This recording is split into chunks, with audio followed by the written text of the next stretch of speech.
हम लालू जी से कहेंगे कि आप संख्या बढ़ाइए, यहां मकान तो फ्री में मोदी जी दे ही रहे हैं।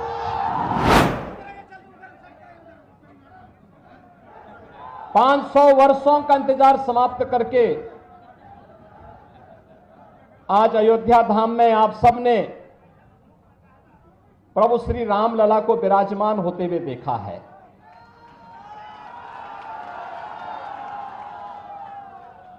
और स्वाभाविक रूप से प्रभु राम को विराजमान तो अयोध्या धाम में किया गया, लेकिन उत्साह और उमंग बिहार के अंदर था।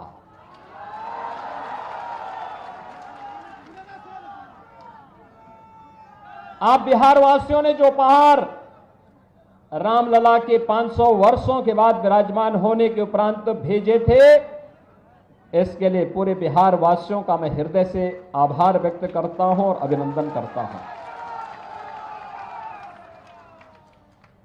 बहनों और भाइयों, आस्था का कैसे सम्मान होना चाहिए, यह अगर देखना है तो औरंगाबाद के लिए तो काशी भी नजदीक है। काशी विश्वनाथ धाम आप जाकर के देख लीजिए,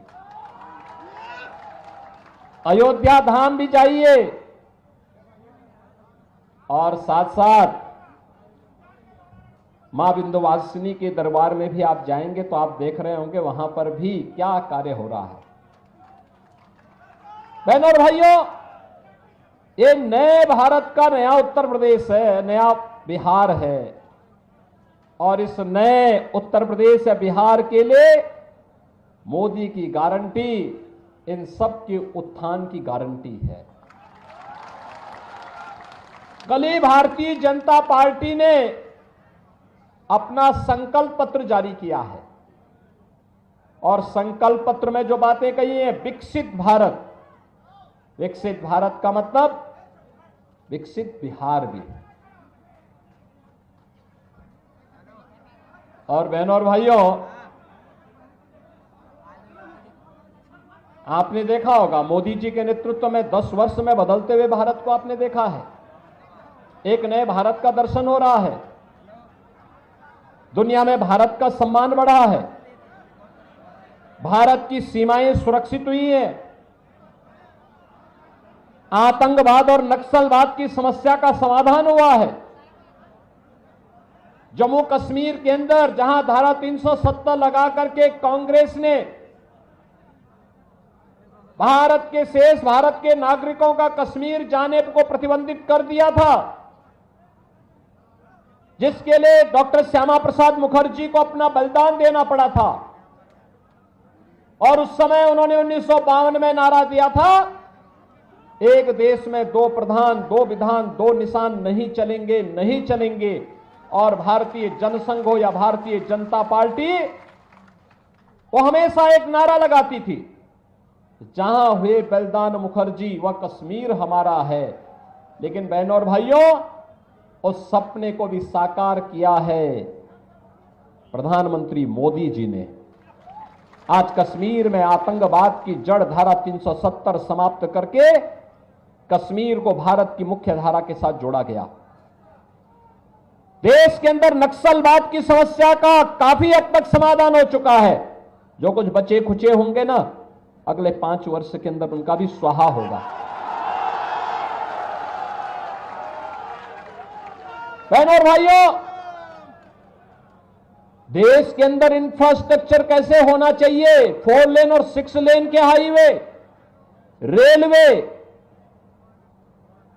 IIT, IIM, AIIMS, 1 district 1 medical college,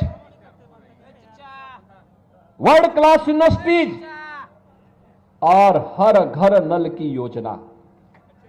कोई सोचता था हर घर में पानी पहुंच पाएगा, लेकिन बहनों और भाइयों, वह साकार हो रहा है। और गरीब कल्याणकारी योजनाओं की तो कोई सानी ही नहीं। बहनों और भाइयों, किस हद तक 80 करोड़ लोग 2020 से यानी गत 4 वर्ष से फ्री में राशन की सुविधा का लाभ प्राप्त कर रहे हैं।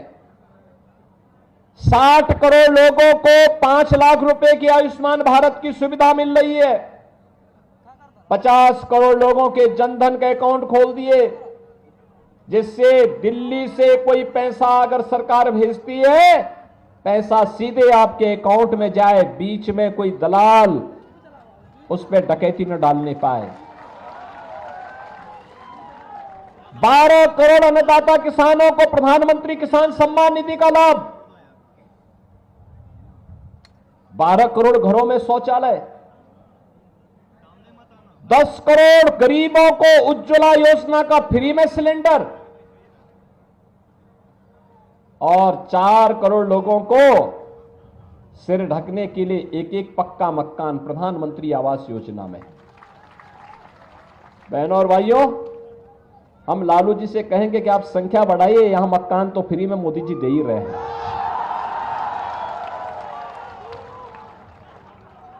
4 करोड़ लोगों को फ्री में आवास दे दिया। बहनों और भाइयों, और मोदी जी ने कल के संकल्प पत्र में एक बात और कही कि 3 करोड़ और आवास अगले 5 वर्ष के अंदर गरीबों को देंगे। इसका सर्वाधिक लाभ तो यूपी और बिहार को ही लेना है। बहनों और भाइयों, 2.5 करोड़ घरों में बिजली का उजियारा कर दिया, घर घर बिजली पहुंचा दी, फ्री में कनेक्शन गरीबों को मिल रहे हैं। मुझे याद है कोरोना कालखंड के दौरान जब बिहार के लोग अन्य राज्यों में कार्य करते हुए निकल रहे थे, तो हम लोगों ने कहा कि भाई देखो, भेदभाव मत करना बिहार के लोगों से, क्योंकि माता सीता के मायके से जुड़े हुए लोग हैं और इसलिए उनके साथ भेदभाव मत करना। जो सुविधा उत्तर प्रदेश वासियों को मिले, वही सुविधा हमारे बिहार के बहनों और भाइयों को उपलब्ध करवाना। उनके रहने की व्यवस्था, उनके राशन की व्यवस्था, उनके क्वारंटीन की व्यवस्था, उनके उपचार की व्यवस्था। और आपने देखा होगा उत्तर प्रदेश में भी जो सुविधा मिली थी, उस समय लोगों ने सराहा था कि वाह, हमें अब लगता है कि ये यूपी और बिहार का मेल किस रूप में है। बहनों और भाइयों,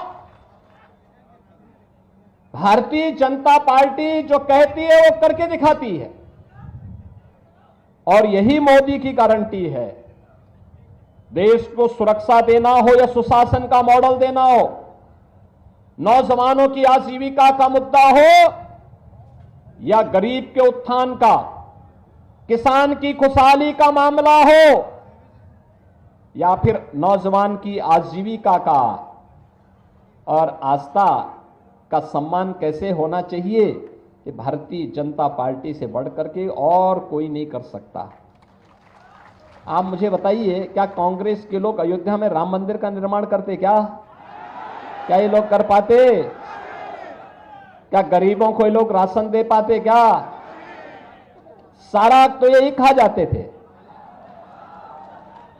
आरजेडी के समय में बिहार के सामने पहचान का संकट खड़ा हो गया था ना, और वही गुंडाराज फिर से इन्होंने लागू करने का प्रयास किया। देखो, गुंडों का सबसे अच्छा इलाज यूपी में हो रहा है, देख रहे हैं ना कैसा उपचार हो रहा है।